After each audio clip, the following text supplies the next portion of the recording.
Welcome back to another episode of the Fifth Quarter Podcast. I'm your host, Marcus Jones, the Bluff City Cowboy, coming to you live from Memphis, Tennessee. And we are back. We're unfortunately are not celebrating the Victory Wednesday today. The Cowboys had what I would consider an embarrassing loss to the Denver Broncos this past Sunday. We'll touch base on that briefly, and then we will look ahead to this week's matchup versus the Arizona Cardinals. So thank you guys for joining us tonight. I appreciate you guys tuning in. I see the views started to grow even before the show started. So thank you everybody who's watching over at DC4L Facebook group. Got someone in the comments already. Got the Lunatic joining us from YouTube. Thank you, the Lunatic. I always appreciate your support. So if you guys could, please follow the Lunatic's lead, like, share, and sub. I will put my YouTube in the comments. So you guys, if you get a chance, can go over to YouTube, hit that link, hit that subscribe button. Help me on my path to 1,000 subscribers. So before we get into it, see we got Special Potion joining us as well. Special Potion, appreciate you joining us also. Before we get into it, for those of you on a bike ride, I'm assuming you must be in the Western time zone then, because where I'm at is 8:30, cold and dark. So unless you're a night rider, I'm assuming you're in a warmer and earlier time zone. We got Anna Hightower joining us from DC4L. Anna, thank you for joining us tonight. Hope you join us again for future episodes. Hope you bring questions and comments to the show. So for those of you who are not watching from Facebook, if you get a chance, go over to the DC4L Facebook page. Let me know if you guys can hear me. I lost sound in my headphones.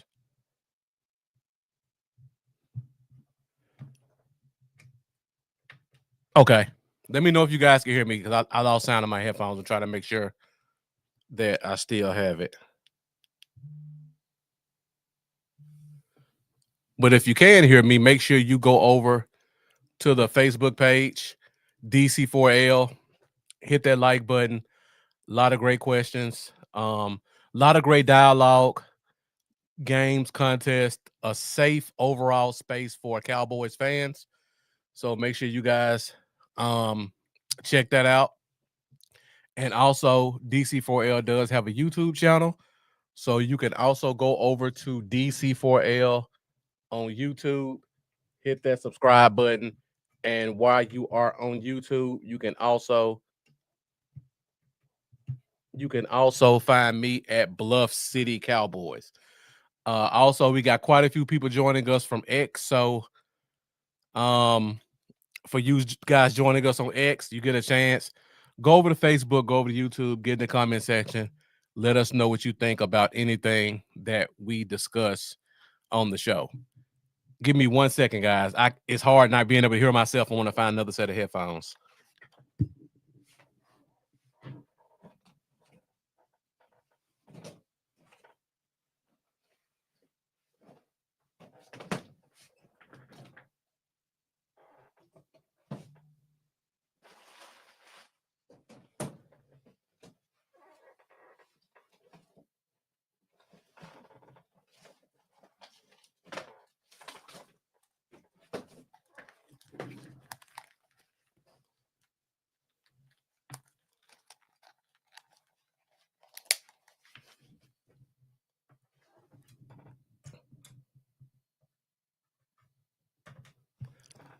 Hope I didn't lose too many people while I was trying to find headphones, but it's hard doing this when you can't hear yourself, so I'm good to go right now. So like I was saying, everybody joining us on X. At some point, go to YouTube, go to Facebook. Let me guys know your thoughts about all the topics that we discuss. William Wiggins, thank you for joining us tonight. He asked, did we hear Jerry's quote about gas? Absolutely. He thought he could sneak one in over on the Cowboys fans.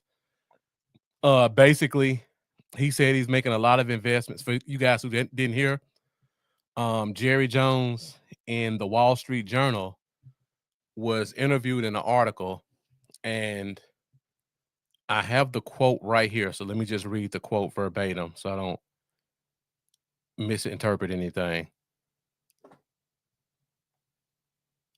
So he was talking about his investment in the oil and gas industry, and his quote was, um, "Investing in oil is a payday. There's $100 billion present value with gas out there. That's why I'm talking to you on the telephone rather than trying to fix our defense with the Dallas Cowboys." So Jerry pretty much told us where his priorities are. We already kind of knew it, but he pretty much put it out there himself. It's money first, football second. Take that however you will. All right, let's see. Once again, this is an interactive show, so be sure to get in the comments. We are fueled by Fifth Quarter Nation. Shouts out to my guys over at UK Cowboys, Mike and Paul over in UK. They gave me this sweet hoodie of their new podcast called The World's Team. So if you guys are looking for other Cowboys podcasts, go check out Mike Poland and Paul Stewart over at UK Cowboys with their new podcast, The World's Team. They got a lot of support behind them, so they're getting Cowboys fans, Cowboys media, former and current Cowboys players. They're pretty much doing a lot of great interviews, giving you guys a behind the scene look of the Dallas Cowboys. All right, so I'm not gonna spend a lot of time on that Denver game, to be honest. I really want to look ahead to the Cardinals game because that game was just an overall disappointment. So let's go ahead and get started with a quick game recap from Sunday's game.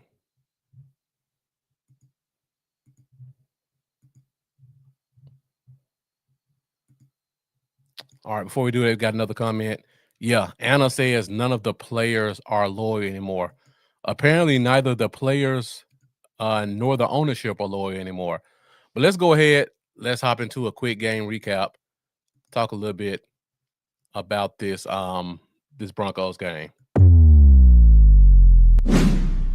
Game recap. So as you guys know, the Dallas Cowboys lost to the Denver Broncos by a score of 24-44. Now, when I look at the game, and I know I didn't put the notes up there like I normally do, because this game to me came down to three things. Number one, coaching. We got out coached on both sides of the ball. If you look at their offense compared to our defense, Sean Payton showed why he is one of the top offensive minds of all time. They were reading our defense. They were creating checks. They were doing dummy checks based off of our alignments and our shifts. They basically spent the entire game reading the linebackers and the cornerback bridges. That was the game plan. If you watch all 22, they basically read what the linebackers did to read if it was zoners or a man. Then from there, because our linebackers are not the most intelligent, they could easily tell what their assignment was, what their gap assignment was, or what their coverage assignment was. And from there, Bo Nix was just picking them apart with audibles and quick plays. So again, offensive side of the ball, Sean Payton read our defense like a book. Then on their defense compared to our offense, I talked about this on the show last week. I talked about this on the World's Team podcast a couple of days ago with Mike and Paul. When you look at the Broncos defense, they're completely undersized. Their defensive linemen are in the 290s. Their defensive ends are in the 270s. They blitz their linebackers a lot. So in this game, there should have been a ton of opportunities for us in the passing game as well as in the running game. But because they were so disciplined and technically sound, we were not able to take advantage of it. On top of that, whenever we got in the red zone, we kept having timely penalties that kept pushing us back. Now, fortunately for us, they did give us a couple penalties to keep some drives going, but unfortunately, it wasn't enough to keep us in this game competitively. William Wiggins asked the question, did I see Acho's video about our defense? Absolutely. I love watching Acho's videos because he definitely breaks it down for fans who don't know how to watch all 22 to explain what the assignments are and what they're doing. Pretty much how I started the show off. Most of our issues were communication. Now, I made a tweet about this a couple of days ago when we were talking about free agency. So basically what I said was, and just like you just said, William Wiggins, a lot of our problems come from miscommunication. Now, who controls communication on the defense? The linebackers and the safeties. So if there's a communication problem, that is a linebacker and safety problem. So I know fans want to see us bring in another pass rusher, but in my opinion, I don't think that'll help because that still doesn't solve the root of the problem. If you, and I said this 3 weeks ago, we played against the Jets and the Commanders. Our pass rushers are not bad. If you give them an extra half second, they can get there because we're second in the NFL in pressures, which means we're getting to the quarterback.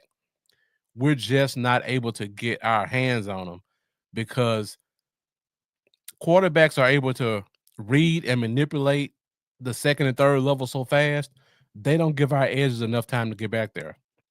I don't think adding a pass rusher is going to solve that problem unless you just have a guy who can just come completely unblocked every play.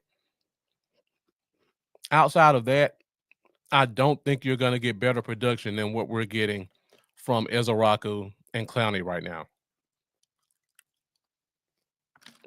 So our focus needs to be linebackers and safeties. And yeah, William Wiggins, did I notice every time we had a game, they pulled us back a yard almost every time? Absolutely. That's just a part of how the Broncos operate.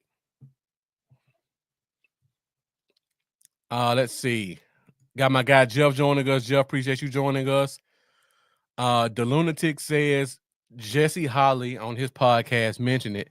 Nobody can read the defense like Sean Lee and said no extra film study. Now, I hate going in hyperbole like that because there are very few people who can read a defense like Sean Lee. So I don't want to go that far because very few people in the league can read a defense like him. When I look at our team, when I look at the team, it's not that they can't read a defense, which they can't. So don't take what I'm saying as they can read a defense. They absolutely cannot. Their reaction time on reacting to the play that's in front of them is so slow that, for example, I just talked about quarterbacks are able to easily get the ball out of their hands. It's because our linebackers are unable to find their guy in coverage and get to him. So as soon as they come off the line, if they turn around or run out, they're wide open. In the running game, they have a problem reading their gaps. Also, they have a problem reacting to whatever the play is in front of them. So you guys saw it. Because our linebackers are sitting in their stance trying to read what's going on, the guards just have a free release to get to them and knock them on their asses.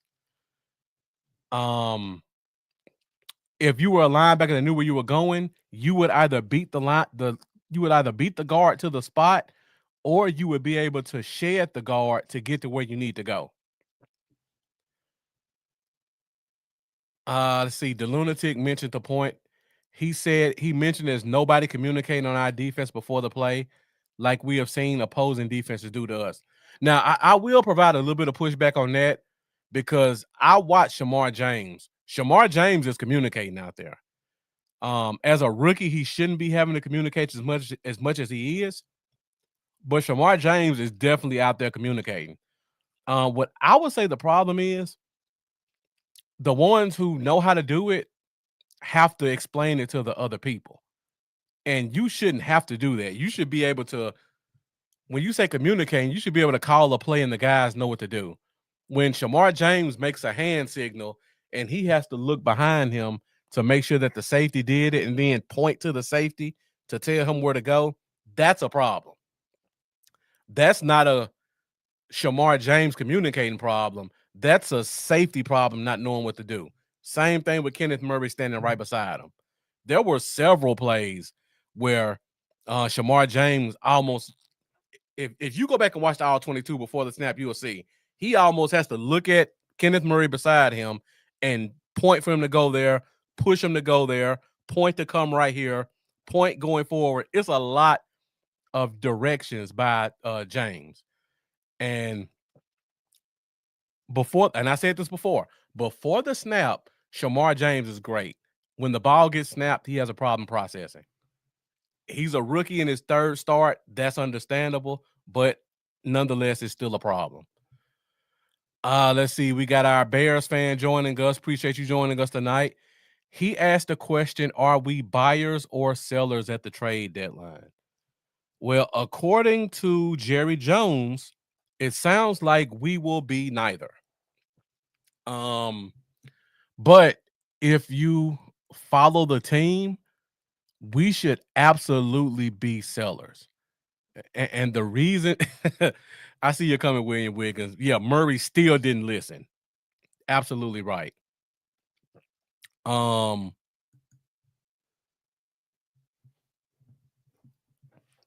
I'm glad you saw that too, because I saw that as well. He showed him where to go, and he still went to the wrong gap.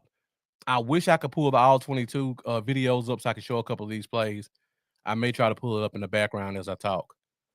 But back to the Bears fans question, are we buyers or sellers? According to Jerry, we're not going to be either. But if you look at the team, we should absolutely be sellers. And the reason for that is because we have a lot of guys who should potentially be starters or improvements on what we have. They're all on injured reserve right now. And they're going to be coming back within the next 3 weeks. And there are no spaces for them. So on the offensive side of the ball, we should get Cooper Beebe back.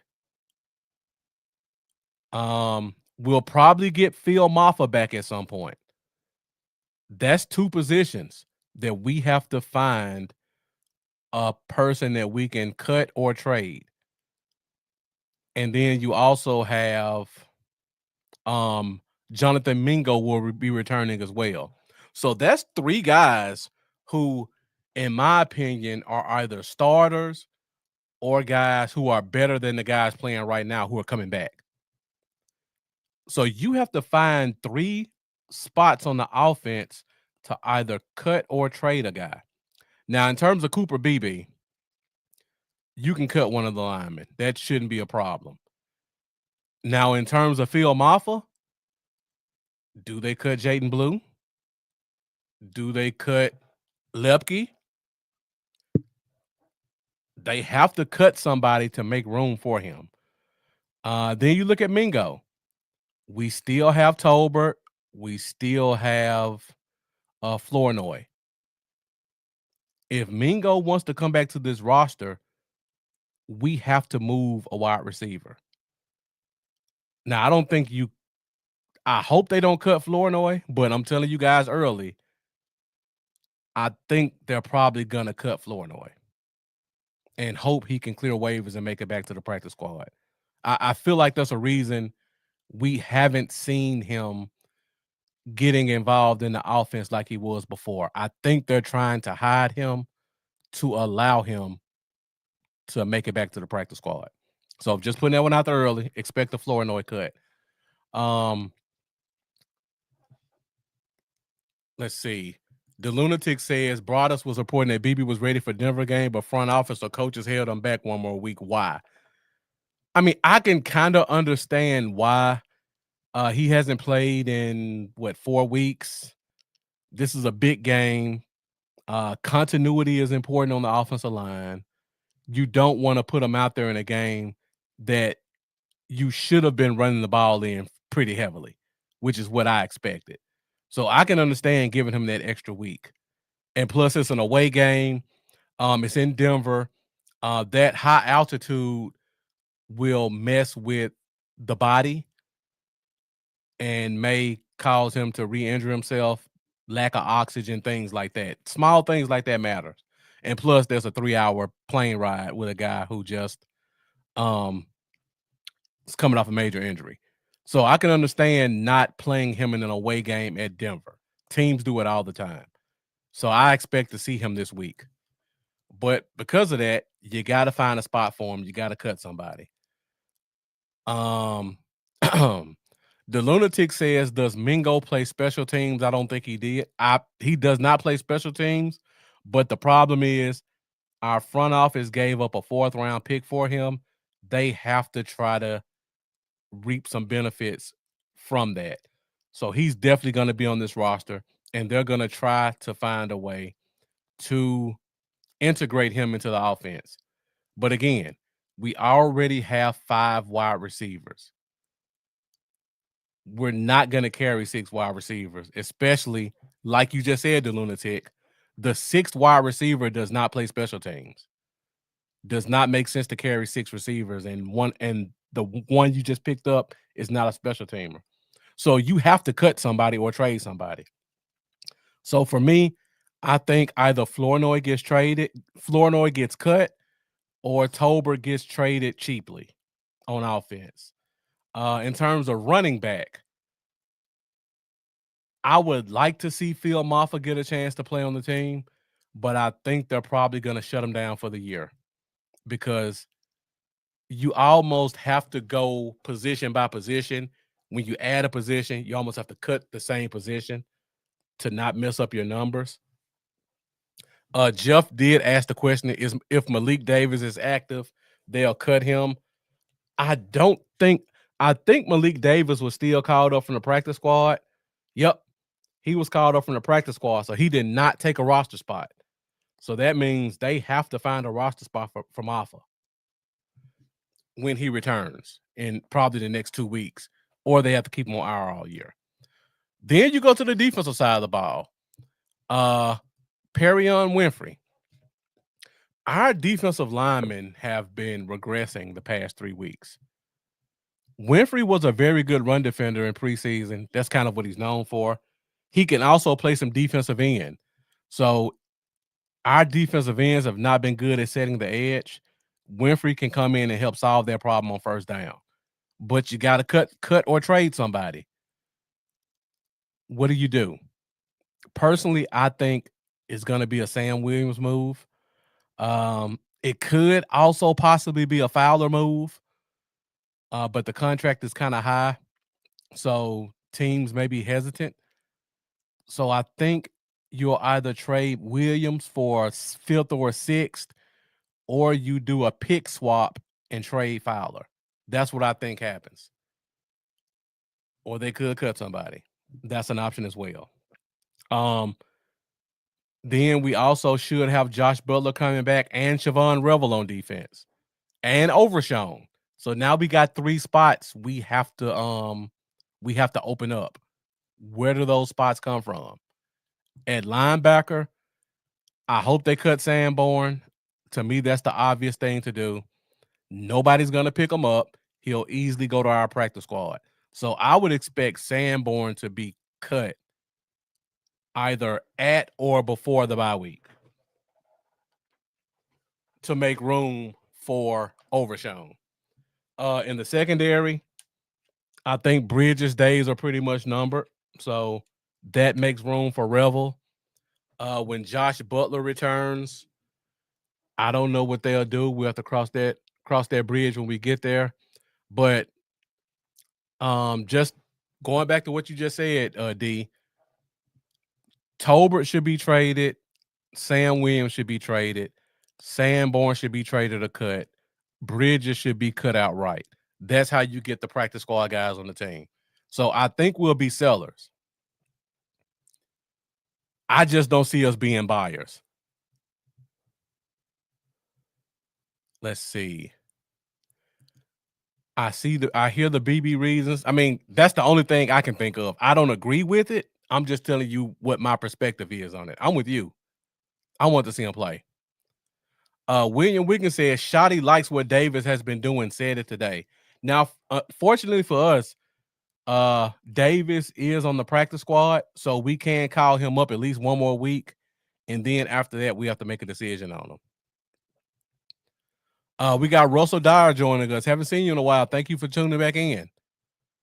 The Lunatic saying only trade partner for Fowler or Sam is Washington with Quinn. 100% agree. And I have no problem with doing that. Russell Dyer asking about, are they all coming back after the bye? I would assume BB comes back either this week or after the bye. Revel will absolutely be back after the bye. Overshown, as much as I love him, I love the positivity, I love the tweets. I think he needs about 3 more weeks, personally. I don't expect to see him until Thanksgiving. Let's see. Malik Hooker, if Elijah Clark continues to play well, we could see Hooker being one of those guys who gets a year-long IR. I don't think they've opened his window up yet, so they can still kind of slow play that and see how things go with Clark. Russell Dyer asked about Wanye Thomas, the safety. Wanye is in a very difficult situation right now. He's dealing with migraines, which are something as an athlete can be debilitating, especially when you play a contact sport like football, excuse me, and especially when you play a position where you're required to hit people at full speed, like at safety. So I don't know when we're going to see him because of the nature of his position. And you don't want to have a safety being your last line of defense and getting a migraine in the middle of a play. That's a guaranteed touchdown, even though we've been dishing them out all season anyway. Jeff says Clark can be cut too. Nobody touching him. That's also a good option, Jeff. I think Clark would have some suitors just because of the athleticism. And if he's not playing Mike and he's just being able to go out there and read and react, he's actually an average linebacker. So I could see a team taking a chance on Clark. Sanborn is just way too unathletic to play linebacker unless you just have a great defense around him where you can hide him and just let him be the green dot guy. On this team, we need a green dot guy and we need an athlete. You got to be both. And he's only one, and he's not the one we really need. Tolbert, we one injury away from needing him with 88 or GP3. I agree with that to an extent, the Lunatic, but they traded a 4th-round pick for Mingo for a reason. So I would assume that they think if something happened to one of those two guys, that Mingo would be able to step up. And also, we've seen Flournoy, when given an opportunity to be the number 2, produce at a very high level. So it's not 100% on Tolbert. Let's see. William Wiggins, your comment about Miami. If you're talking about Malik Davis, William Wiggins, I've been saying that for 5 months now. When the Dolphins traded for Fitzpatrick from the Steelers, I said we need to get on the phone and see if we can get in on some of that next. And I suggested that we trade them Tolbert and a draft pick for Fitzpatrick. So it's so many comments. William Wiggins, I don't see your comment. I'm assuming since you brought up the Dolphins that it is about Fitzpatrick. If it is, I'm right on board with you. I'm trying to look really quick to see if I can find it again. Unfortunately, yeah. Trade the Dolphins for Phillips and Howard or Fitzpatrick. I'm all aboard on Fitzpatrick. Again, I don't think defensive end helps. Ezaraku has been actually above average. He just hasn't gotten that sack yet. He hasn't gotten no sacks yet, but I think it's coming. Let's see. All of our cuts have come back to us via practice squad. Absolutely, and they will continue to. Still got Holden on practice squad. Agree. Jeff says, I like Reddy Stewart at safety. I'm not mad at Reddy Stewart at safety, to be honest. Especially if Revel comes back. Reddy Stewart has earned a spot on this team as a starter to me. He's physical. He's smart. He covers well. I have not seen any mental breakdowns come from Reddy Stewart at the nickel position. So if he can convert the safety, and he's an Eberflus guy, he knows the scheme. If he can convert the safety, I have no problems with giving Reddy Stewart a shot as a safety. I would prefer him at nickel just because that's kind of what he is, and I don't want to shift too much around. But our safeties are so bad. If he's good at it, I'll try him there. Russell Dyer, you're speaking my language. I'm a huge Zion Childress fan. I expect to see him get called up at some point, and I expect when he gets his chance that he does not let it go. So I'm right there with you. Zion needs to be in their secondary.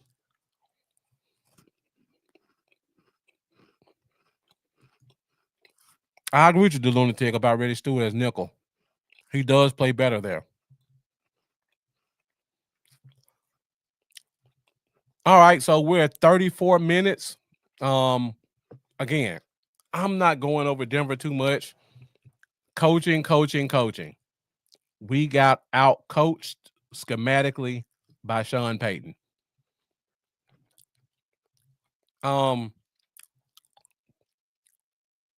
Zion Childress was claimed by the Texans off our practice squad, and they cut him, and we just picked him up on our practice squad, William Wiggins. So he joined our practice squad last week.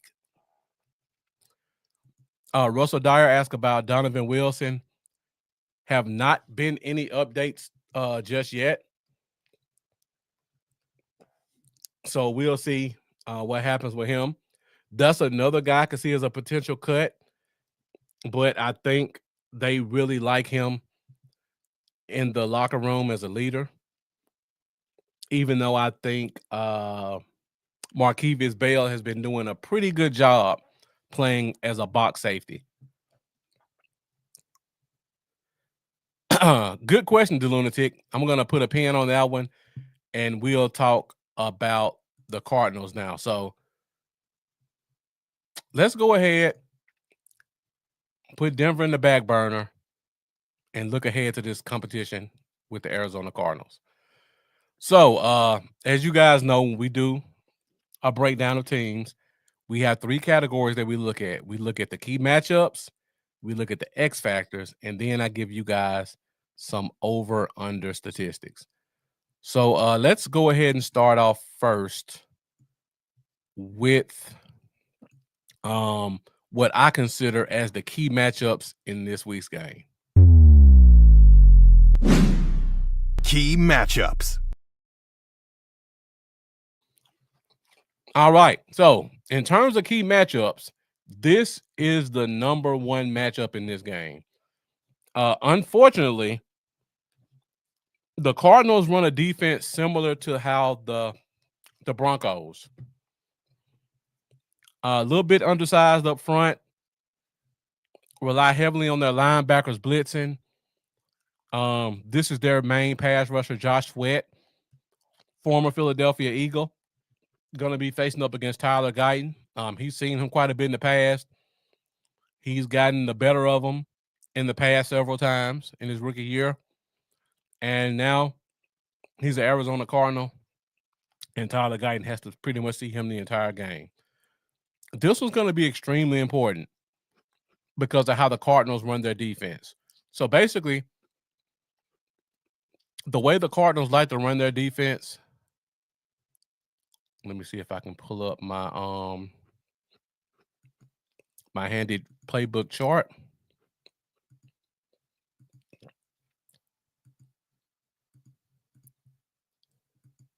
Give me 1 second. So the way the Cardinals like to run their defense, they like to run a lot of exotic blitzes. They like to keep front seven offensive lines guessing on what they're going to do next.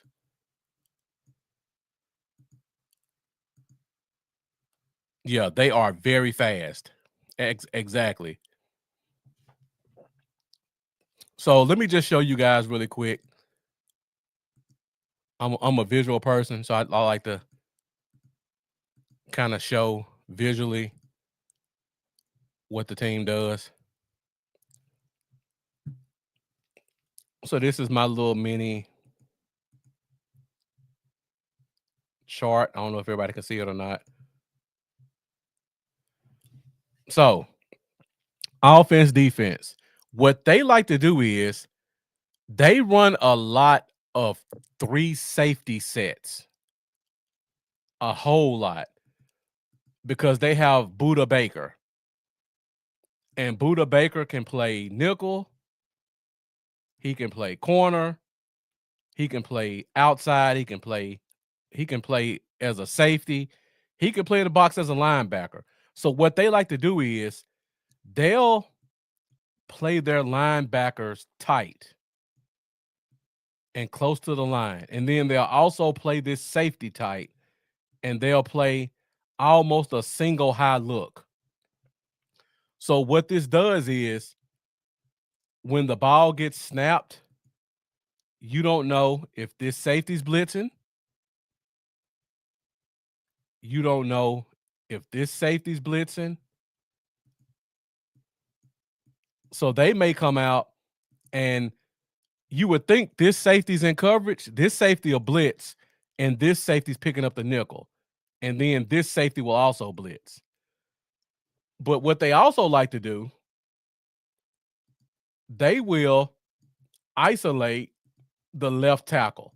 So they'll play this defensive end, which is Josh Sweat, out wide. And then they'll kind of play a bunch where they'll almost, this defensive tackle right here, instead of playing him outside the guard, they'll almost put him inside the center. So it looks like everything is kind of compressed right here. And then they'll let this defensive end play one-on-one with this tackle. So the 4 offensive linemen and the tight end don't know which one of these guys are going to be a blitzer. And you don't know who's covering this guy. Now, this guy is CeeDee Lamb, so that should give us some advantages if the quarterback's able to read it and the line is able to protect. But they love sending 2 safeties, 2 linebackers, linebacker safety. They're a very exotic blitzing team. So they also make that left tackle have to block this defensive end one-on-one with absolutely no help. So basically, when you look at this, everything inside of here is one defense, and then this right here is another defense in itself. So he's going to be completely on an island with Josh Sweat, while guard, center, guard, tackle are going to be playing basically 6-on-4 in the box because they have to figure out who's the guy they're picking up. So it's going to be a real chess match between the offense and the defense, and most of it is predicated off of Josh Sweat being able to get to the quarterback and beat up tackles one-on-one. Eberflus asking what's a blitz? Absolutely. So let's see. Russell Dyer says they are ranked 19th overall, passing D 25th. That's true. But again, remember, their biggest problem is they get killed by the slot guy because they rely on having 3 safeties and trying to disguise blitzes so that they can get to the quarterback before he can read who's open. It's been working for the offenses more often than not. But in a game like this, if we don't cover it, it could be a bad day. Stats don't always mean everything. And yeah, we all know how Guyton does against fast players. The problem with quick passes, William Wiggins, and I agree, that's one way you want to beat it, but that's what they want you to do. Because let's say, for example, going back to this chart. So we look at this chart and we see all these guys inside the box, right? And let's say they're all kind of on the line. So let's look at this right here. You've got 2 safeties and a linebacker in the box with 4 defensive linemen. So any offensive coordinator is going to think, quick pass, quick pass. What they'll do is they're gambling a lot. They're hoping you call the audible to run Pickens on a slant or a post. So now they're going to bring this safety and try to cut that off quick. Or they'll bring this linebacker and put him here.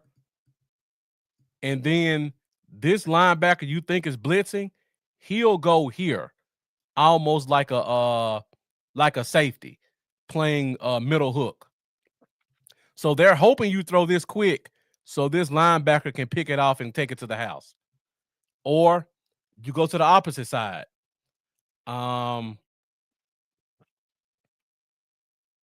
Let's say, and I'll just show one more and then we'll get back to the show. So let's say you call a hot route. So you call hot route. You think you've got one-on-one right here. So you got George Pickens right here. You're going to tell him to carry that corner around the end. What they'll do is they'll actually blitz. They'll blitz both of these guys, and then they'll send this guy, this linebacker, this safety, they'll put him in a zone right here. So now this guy is watching this hot route and this one. Their hope is these 2 guys can get to the quarterback, and if they're in the quarterback's face, the quarterback won't be able to have enough time to turn, release, and throw to his left. So they're almost banking on these guys blitzing, rerouting the pass, knocking down the pass, getting a sack, making the quarterback hesitate. So that's how they play defense. They play gamble football. Now, they are 25th in pass defense because, like I said, so far this year, this has failed more than it worked. But the option is still out there. And if it hits, we can see a lot of house calls. So just pay attention to that if you see some routes get jumped. Jeff says motion from the outside will kill that defense from the left side. If If the quarterback can get the ball off in time, absolutely.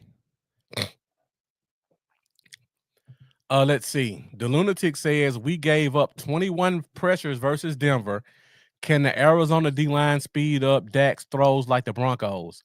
I think they can. If they blitz like that and our offensive line doesn't pick it up, they can absolutely speed Dak up because the Broncos play a very similar defense to the Cardinals. The only difference is the Broncos will use their linebackers like the Cardinals use safeties. So if you look at the Cardinals, linebackers, they have one linebacker named Zaven Collins. If you guys are familiar with the draft like I am, you remember Zaven Collins was a 6'4", 255-pound safety. I mean, 6'4", 255-pound linebacker who ran a 4.4. They use him a lot in coverage because he can get there. And then they've got Buda Baker, who he can cover any position with the best of them. They rely on those guys heavily to pick up the slack. And more times than not, they do.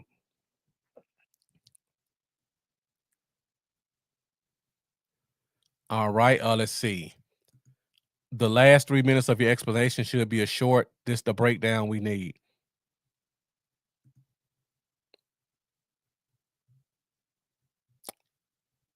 So yeah, the Cardinals have some chances. Now, I personally think we should be able to run the ball on them effectively. Remember, our offensive coordinator was their offensive line coach last year. So he definitely has seen this defense quite a bit. So he should be able to coach up our offensive line on the protections. So I think that gives us a slight advantage. Because another thing, and I'll move on and talk about the other key matchups.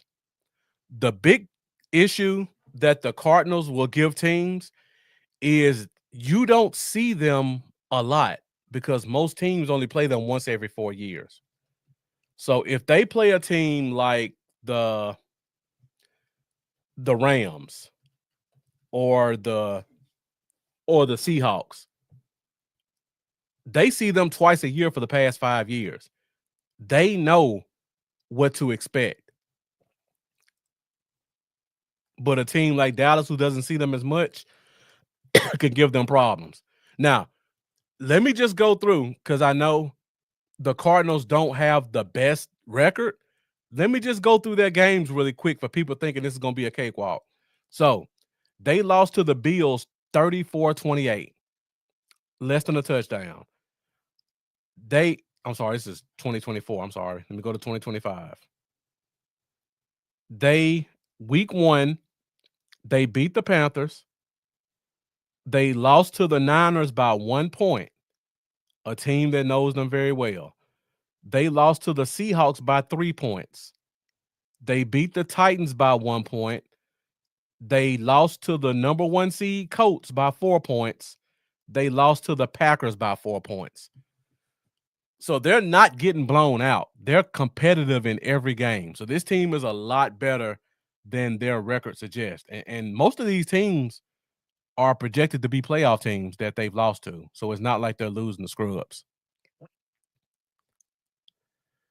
All right, let me go ahead and go back to the key matchups really quick. So we talked about Guyton. Let's talk about our offense again. George Pickens versus William Johnson, first-round pick out of Michigan. They like to play him in man a lot. He's 6'2", long arms, great ball skills. I just gave you guys a 5-minute breakdown of how the Cardinals like to run their defense. Their defense is predicated on William Johnson being able to cover his guy one-on-one. They send pressures because now they don't need that extra man to help him out, and then they try to confuse the quarterback and manipulate him to throw where they want him to throw. So this matchup is going to be really important. It's going to be a lot of quick passes, I think, because the Cardinals are going to bring the heat every play. They blitz every play. So it's going to be a lot of out routes, a lot of outs, quick fades, screen passes, quick hitches, slants, post. George Pickens is going to have to run the route tree because I think that's going to be the matchup that they don't want you to throw it to. So we almost have to throw it there to get them off our backs.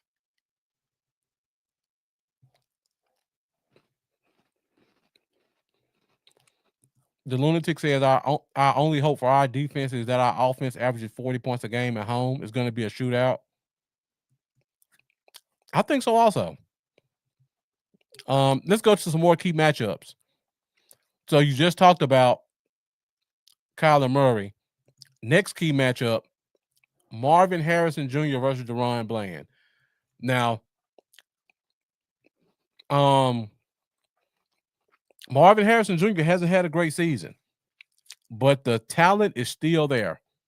And for some reason, we know how our secondary is when it comes to talented receivers. So hopefully they play Bland on the outside. They don't mess around with Bridges this week. I do expect to see Kalen Carson and or Reddy Stewart in the slot. So I'm expecting Bland to play outside on Harrison Jr. a lot. I think Bland wins this matchup also, but it's going to be a good matchup. Actually, Marvin Harrison does not move. The good thing about the Cardinals offense, and Gabe 24 asked the question, is this a game where we use a lot of 13 personnel? For those of you who aren't familiar, 13 personnel means 3 tight end sets.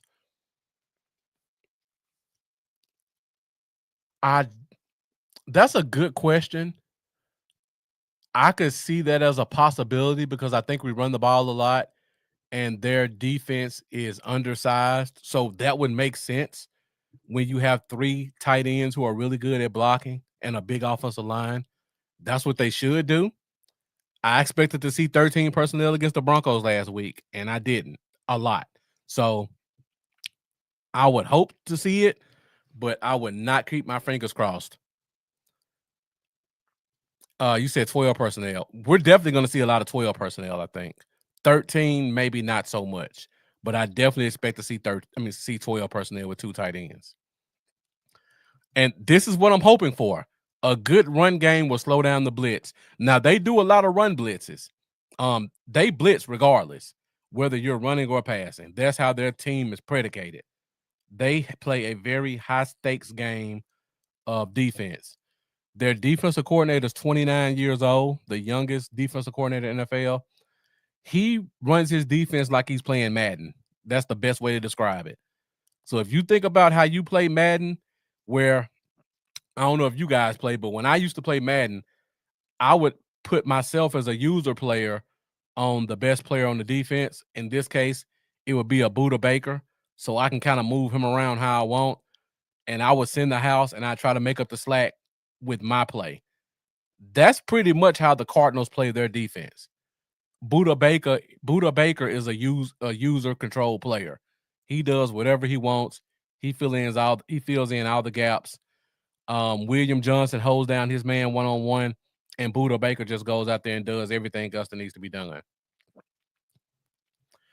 The lunatic asked the question, if Arizona runs similar defense, do you think they will cover Ferg the same way as Denver? Absolutely. I think Ferguson's going to be covered quite a bit by Zaven Collins, the 6'4" linebacker. I think he's going to see some Buda Baker. And remember, I said the Cardinals love running 3 tight end sets. So because they like running 3 safety sets, my mistake. So because they have 3 safeties on the field consistently, that's almost guaranteed that they're gonna cover Jake Ferguson, similar to how the Broncos covered him.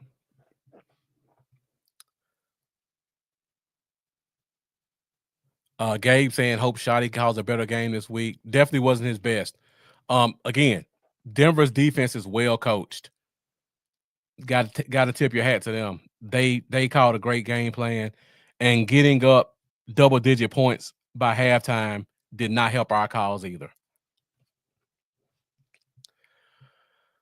Jeff says Turpin is a perfect X factor to play against this defense. Yeah, this is the type of defense where you see if Turpin can get a free release, and he's almost going to be in a track meet because they play their safeties low in the box. They almost play their safeties like D linemen, kind of like a NASCAR type defense, but they run it all the time.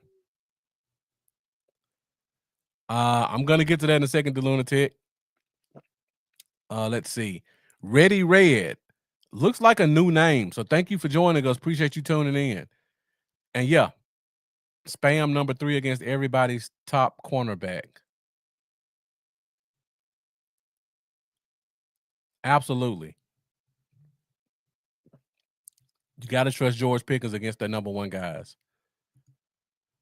All right, so let's go to this will be the key matchup that I think really determines the game.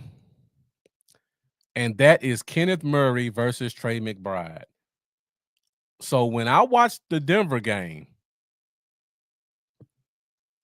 Denver played Ingram almost in a slot slash flanker position where he was just off the line of scrimmage.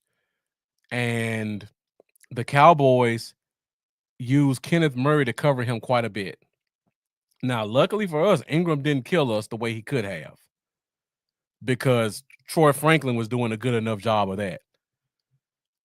But in this week's game, the Cardinals do not have a lot of good wide receivers. Their other receivers are Michael Wilson, who I think has 5 catches for the year, and Zay Jones, which while I think he's a very talented wide receiver, he's very sporadic in how he affects a game.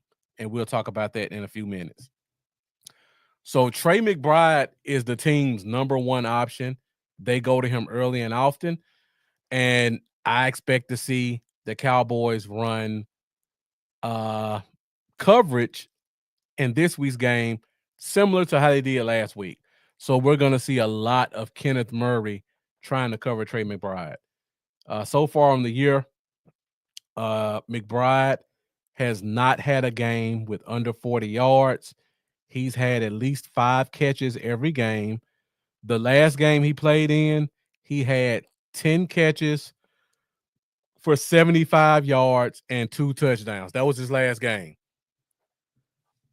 I wouldn't be shocked to see a game similar to that this week, to be honest, because I think they're going to try to cover him with Kenneth Murray, and I don't think it's going to be pretty. I agree with Lunatic. I would love to see them throw Bland on the inside a little bit to kind of mirror McBride because McBride is only 6'4", 235, 240. He's basically like a big receiver. So you could technically cover him with a cornerback if you needed to. I just don't see them doing it because I didn't see them do it with Evan Ingram last week.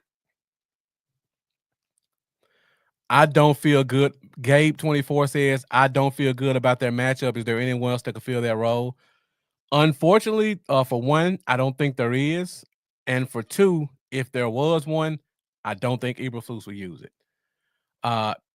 If it were me in this game, I would almost consider playing. Well, I wouldn't almost consider it. I would definitely play Marquise Bell as a linebacker the whole game. He's my second linebacker next to Shamar James. One of them is in coverage.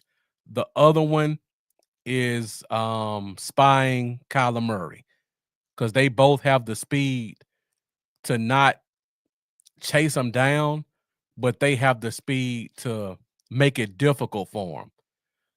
I don't think Kenneth Murray does. It's going to be a tough matchup with Murray out there on McBride. So, yeah, I mean, you just read my mind. That's what I think we should do. Elijah Clark hasn't been terrible. Keep him at safety. If Wanye Thomas is ready this week, put him at the other safety or Donovan Wilson. and Marquise Bell needs to play linebacker next to Shamar James. That would be what I would do. The lunatic saying, "Don't jinx us." Hey, I mean, this show is all about being realistic, and honestly, I think Trey McBride has a chance to have a career game against us this week because they don't have a lot of help at the receiver position. Um, Marvin Harrison doesn't make it hard to cover him. I don't know what happened, but all he runs is fade routes, and he does not have good ball skills in the air. Well, he has inconsistent ball skills. So he's not a hard guy to cover. Trey McBride is going to be very difficult to cover. And I think this is going to be the matchup that dictates the outcome of the game. All right, guys. So those are my 4 key matchups. This is the biggest one on defense. This is the biggest one on offense.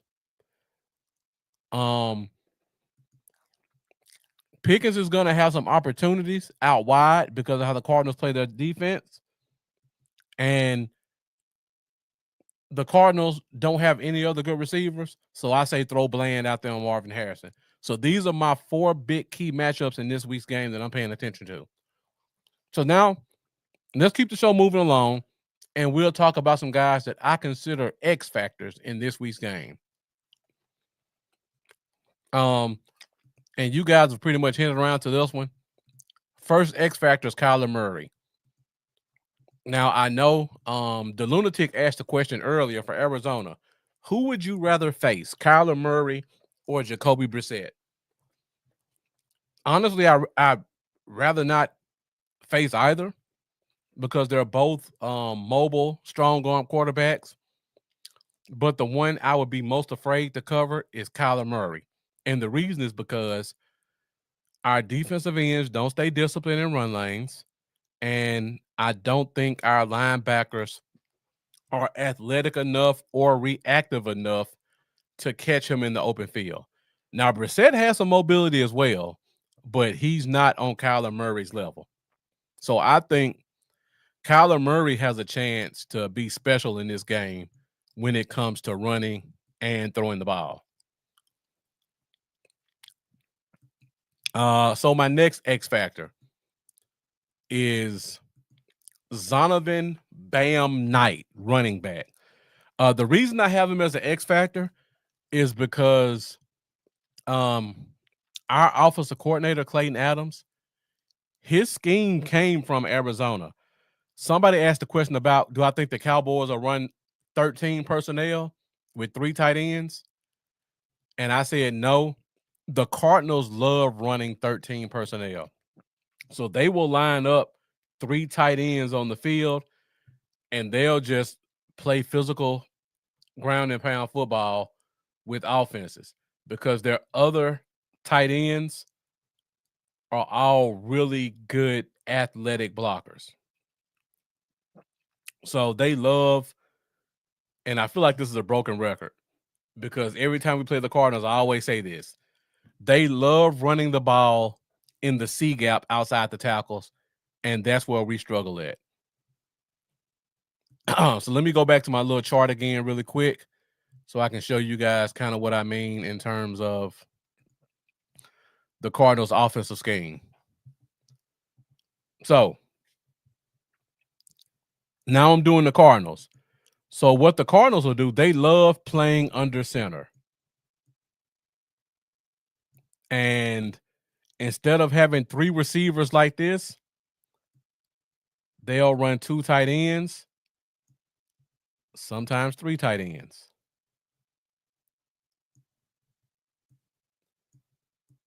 So now they got 3 tight ends,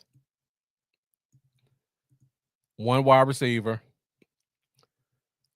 So now you got a cornerback against a tight end, and you've got,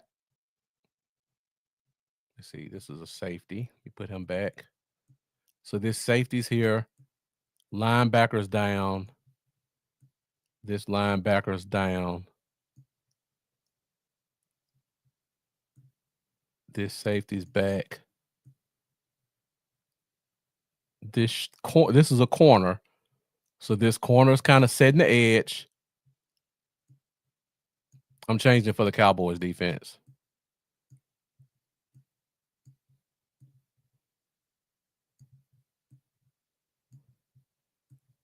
Okay. So they're running 3 tight ends right now in this look I'm giving. 4 offensive linemen, 2 linebackers, cornerback here, cornerback here. They may bring a safety down on the strong side. So what they'll do is, because they have big athletic tight ends, they'll run this tight end across and have him come here, block out, block out, block out.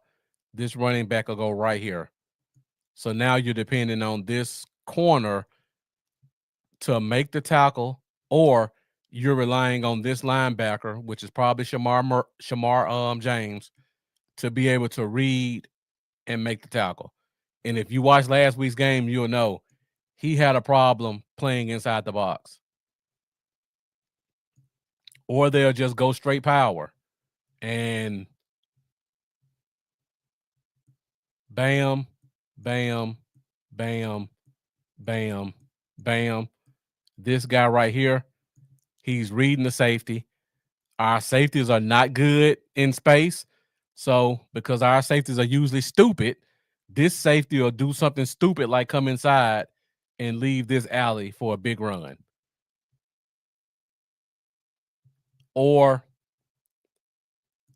you'll see something even more stupid where this linebacker, which is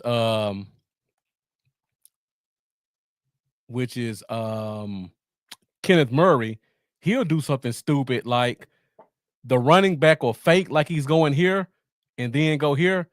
He'll do something stupid like rush inside this gap. And now this guy doesn't even have to block anybody. He can go get this safety.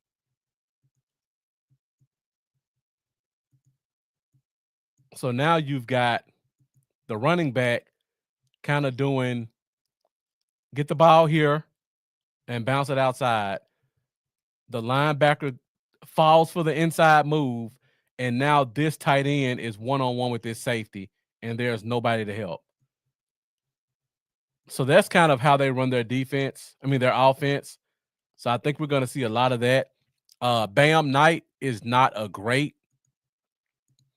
He's not a great running back, but for what they need, he does it well. He has quick feet, and he has a good change of direction, and he runs behind his pads. So, yeah.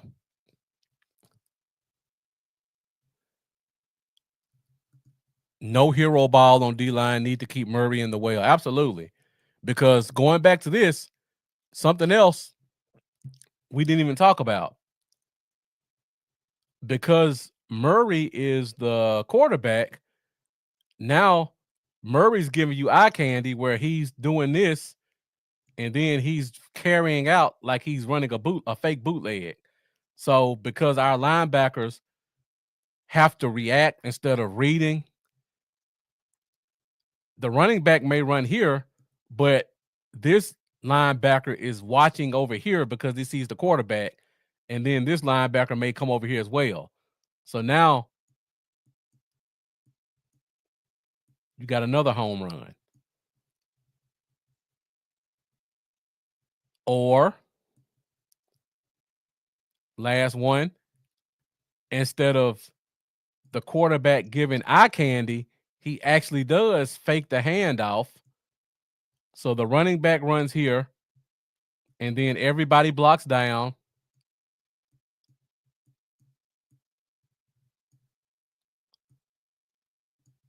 And the quarterback actually keeps it. So now he's playing one-on-one with a nickel corner. And he has a good opportunity right there. So that's just some of the things you got to pay attention to. And that's what Kyler Murray can bring to the offense. He's going to make our linebackers have to react that extra 1 second. That's going to allow a gap to stay open for the running back, or they're going to hesitate on the fake run and give him that extra second to get around the edge. So a lot of that stuff we got to pay attention to. And that's why I say Kyler Murray's definitely going to be an X factor in this week's game, along with the running back Zonovan Knight. All right, so my next X factor, and we just talked about this one as well, Zay Jones. Now, Zay Jones is not a household name, but he's had a couple of 150, 200-yard receiving games. And we just saw what Troy Franklin did to Bridges last week. Zay Jones has the capabilities to do the exact same things if he's left one-on-one like Troy Franklin was last week. So even though I don't think he will, he definitely has the capabilities to make some big plays if left one-on-one. So to me, these are my 3 biggest X factors in this week's game, guys who, while they may not be household names, they have the opportunity to create some big plays for their offense. All right, guys, so now we are headed to the last segment of the show. As you guys know, last segment is over under, where I'll give you guys some statistics and you let me know whether or not you think that player goes over or under on that statistic. I only have a couple of them because I want to get you guys out of here early. So let's go ahead and take a look at a couple of over-unders. Over-under. All right. I see your question, Jeff. I'll get to it in a second once we do the last over-under. So my first over-under is Trey McBride. Now, I just talked about that key matchup with him and Kenneth Murray. Very concerning. He's gotten at least 40 yards every game this year, and last week he had a 75-yard game. So over under 70 yards receiving for Trey McBride. Let me know what you guys think in the comments. Over under 70 yards receiving for Trey McBride. Jeff says over for McBride. Let me know what you guys think in the comments. Over under 70 yards receiving for Trey McBride. All right. Special Potion also says over. I think I'm leaning over as well. I have no faith in Kenneth Murray or Shamar James in my opinion, to be able to cover him consistently. So I'm expecting him to have a really good game this week. All right. Next over under. We just talked about the running game. Talked about Bam Knight and how they like to run a lot of outside zone, how that can give our our defensive line and our linebackers some problems. So over under 80 rushing yards for Bam Knight. Let me know what you guys think in the comments. Over under 80 rushing yards for Bam Knight in this week's game. Okay. I'm assuming you mean over for Russell for Bam Knight, Russell. Let me know if you mean for McBride or Bam. Jeff has an over for Knight. Not looking too good for us.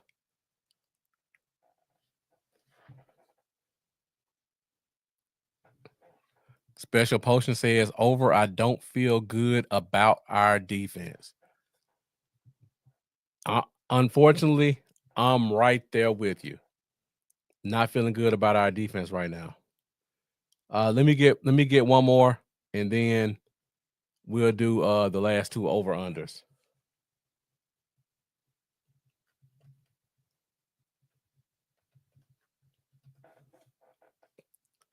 So let me get one more over under. Let me know what you guys think.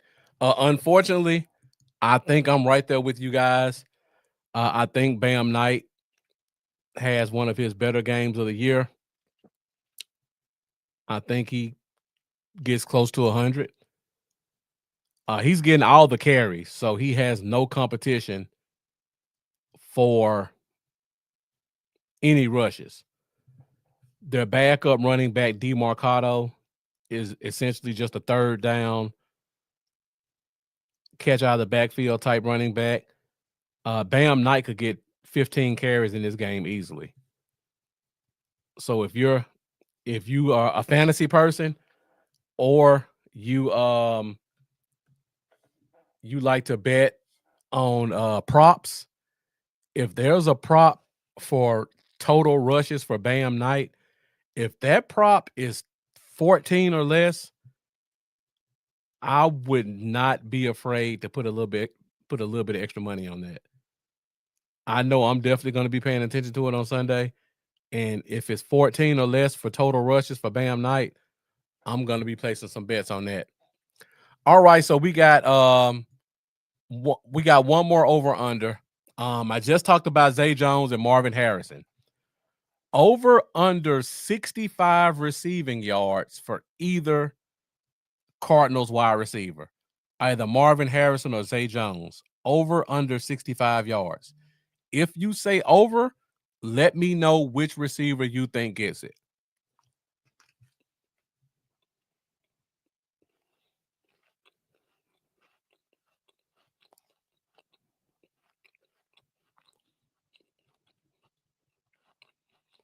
Let me know your thoughts in the comments. Over under 65 receiving yards. So for me, I think because of how the Cardinals play, I think we'll probably see a little bit more man this week. So I'm expecting over, and I think it's going to be Zay Jones, actually. I think Zay Jones has a chance to have a game like Troy Franklin had last week. 3 or 4 catches, one really big catch. Jeff has under for both, a little bit more optimistic than me. Special Potion has over for Marvin Harrison. I have over for Zay Jones.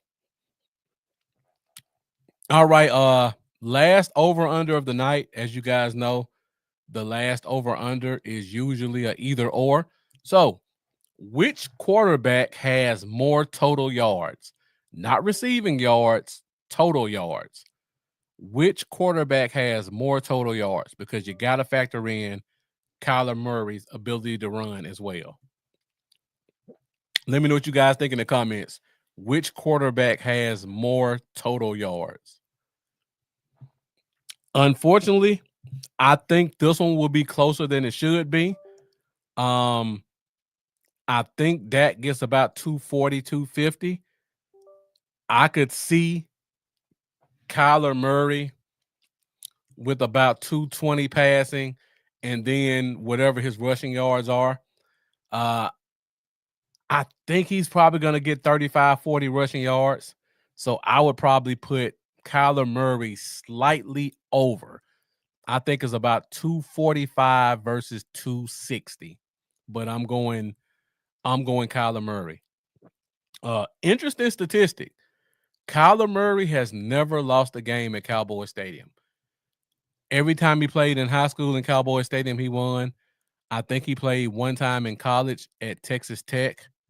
Not Texas Tech. Yeah, Texas Tech. He played when he was at Texas Tech and won. And he's played the Cowboys twice as a pro.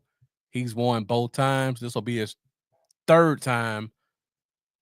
This will be his second time playing at Dallas as a Cardinal. So he's pretty much undefeated against the Cowboys and undefeated going back to high school in Cowboy Stadium. So we do have a chance to break a little bit of history in terms of Kyler Murray. All right, so Jeff, I'll answer your question and then we'll get out of here. So Jeff asked the question, who is your favorite D coordinator? I don't think I have a favorite D coordinator, but there's a there's a coaching tree of defensive coordinators that I really like. So if I had to name one, it would probably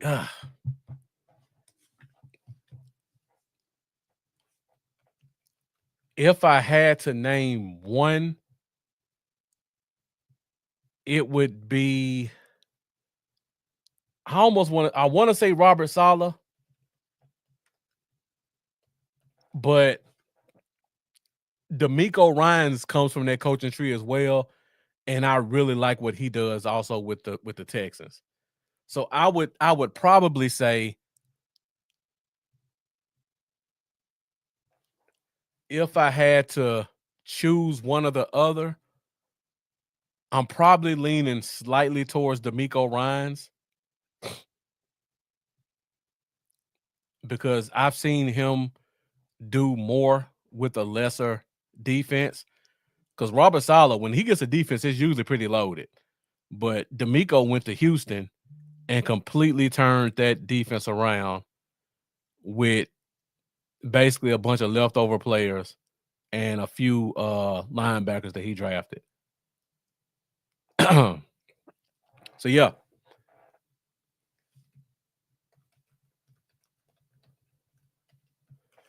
But I like that. I like that scheme. I know people won't want to hear it, but they run primarily cover three with some blitzing. But what they do is they rely heavily on linebackers. They they know how to find top tier linebackers to run their schemes. So if you look at the Niners, you got Fred Warner. Um, you look at Dan Quinn, he went and got Bobby Wagner. You look at the Jets, they had the linebacker that went to the Ravens. Was it CJ Mosley? I believe it was CJ Mosley. Yeah. So you look at the Jets, Robert Saleh had CJ Mosley. Um, you look at the Houston Texans and look at their linebacker core, and D'Amico Ryans went out and drafted guys like EJ Speed and Henry Toyo Oto from Alabama. So they know how to go out and find the linebackers they need to run their schemes. So I like that cover three with the blitz, smart athletic linebacker who can fill in the gaps inside the middle of the field to help the defensive line and help that safety and coverage. So that's kind of where I'm at. I love what they do. And actually, now that I say that, pay attention to the bye week. I don't think it'll happen, but Jerry is known to shake things up during the bye week. If the Cardinals come in here and embarrass us at home, don't be surprised to see a Matt Eberflus firing. And what I want you to pay attention to is I think if Eberflus got fired, the interim defensive coordinator would be Nick Sorensen, our special teams coach. And why that's important is because Nick Sorensen comes from the D'Amico Ryans coaching tree, D'Amico Ryans and Robert Saleh coaching tree. He was the defensive coordinator for the Niners last year. They fired him because they brought Robert Saleh back. Saleh wanted him to be on their coaching staff, but the Cowboys hired him as our special teams coach. I think you got to pay attention to that. I think they tried to steal him away from the Niners. I wouldn't be shocked if if Nick Sorensen was brought here to be the heir apparent to Matt Eberflus, so Eberflus was going to do a year, and you guys know you just talked about Mike Nolan was fired in the offseason. Jerry brought in Mike Nolan for a cup of coffee. Last year he brought in Mike Zimmer for a cup of coffee. These are all his buddies. Eberflus is one of his buddies. I wouldn't be shocked if Eberflus is here for this year, and then next year he leaves, and then Nick Sorensen takes over the defense. If you look at our defensive line, we have Andrew Whitecotton, who came from San Francisco with Nick Sorensen, came from the New York Jets with Robert Saleh. So he knows the defense. So you've got the defensive coordinator, you've got the defensive line coach. I don't know who the linebacker coach is or who the secondary coach is, but I'm pretty sure that you can find guys out there who come from this coaching tree who want to be a part of that staff. So I kind of answered the question before you got to it, Jeff. I think our next defensive coordinator could possibly be our current special teams coach, Nick Sorensen. And if he is, he runs that same coaching style that I like, that Robert Saleh and DeMeco Ryans runs, that Niners Seahawks cover 3 type scheme. Nick Sorensen was actually the linebackers coach, so that gives me hope that he'll know how to find a linebacker. So I'm definitely paying attention to that. The Lunatic brings up a great point. Mike Nolan was fired in the offseason. Jerry does not like to pay coaches to be home. I have seen stranger things happen this year. I mean, we saw him bring in a no-name head coach. We saw him allow that head coach to bring in his own coaches. Jerry could surprise us again by doing a bye-week firing of Matt Eberflus, naming Nick Sorensen the defensive coordinator, and then we start to see more of that Niners Seattle cover 3 implemented. So when I say that, I would pay attention, and this goes back to the trade deadline. Pay attention to who we bring in, if anybody. If you see us bring in a linebacker and he has any ties to Gus Bradley, Robert Saleh, DeMeco Ryans, Nick Sorensen, Dan Quinn, if he has any ties to that cover 3, whether it's a older linebacker like the linebacker we had last year who's at home right now, or they trade for some young guy that most fans haven't heard of. Pay attention to that, because that will tell you there may be some changes made after the bye week. So I'm paying close attention to if they bring in a linebacker in a trade or just sign the guy off the street, who that guy is. Jeff says that doesn't give me hope Eberflus was a linebackers coach. That's true. That's true as well.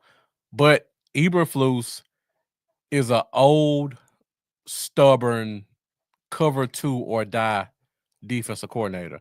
The one thing, and I talked about this all offseason, the one thing I liked about all our offensive hires are we've got guys who are not rigid and stuck to their scheme. They've changed things around on a week-by-week basis to fit the players.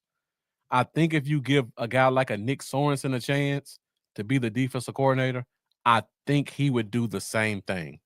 I don't know if he had any input to Shamar James being drafted. I don't want to put that out there.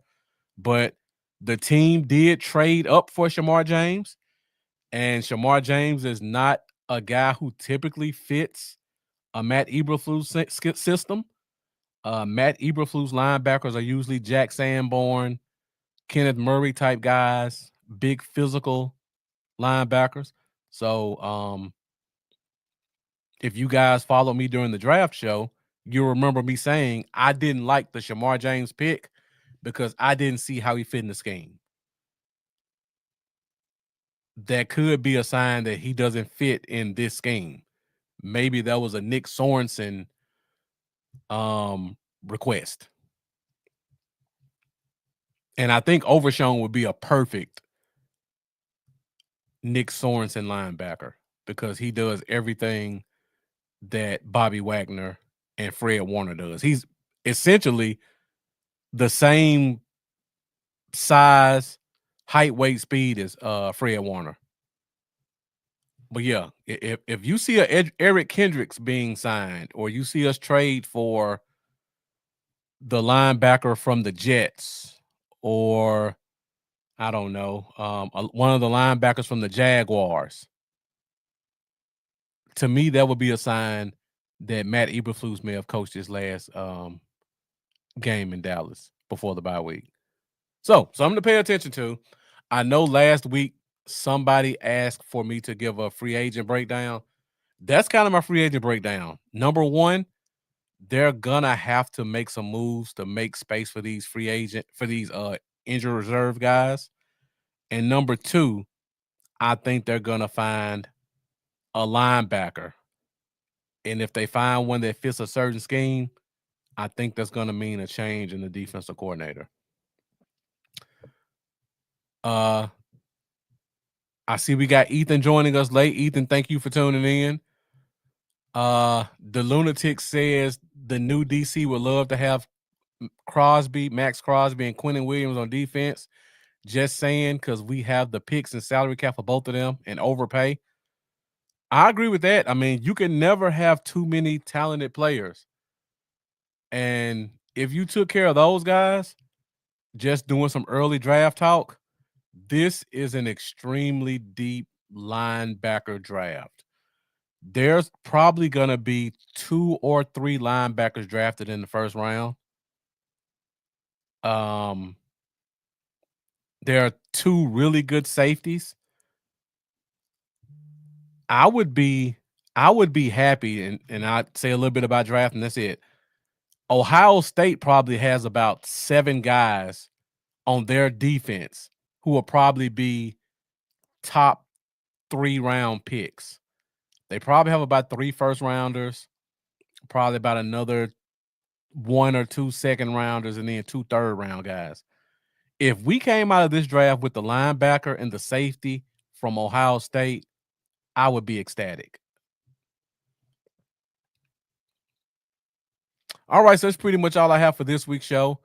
The Lunatic closing it out. The streak ends at our house because of our offense. I'm right there with you. Let's end the streak.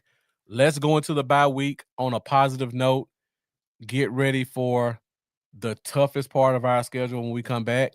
Once again, the Cowboys, historically, over the past 5 years, have shaken things up during the bye week and came out after the bye week looking really good. So let's hope that trend continues. We're going to get a lot of guys back healthy. I think we may make a move or two. I wouldn't expect it to be blockbusters, household name type moves, but I think it may be some schematic moves that help us out. So got a big game this Sunday. You guys can catch me every Wednesday night, 8:30 Central Standard Time, for the Fifth Quarter Podcast.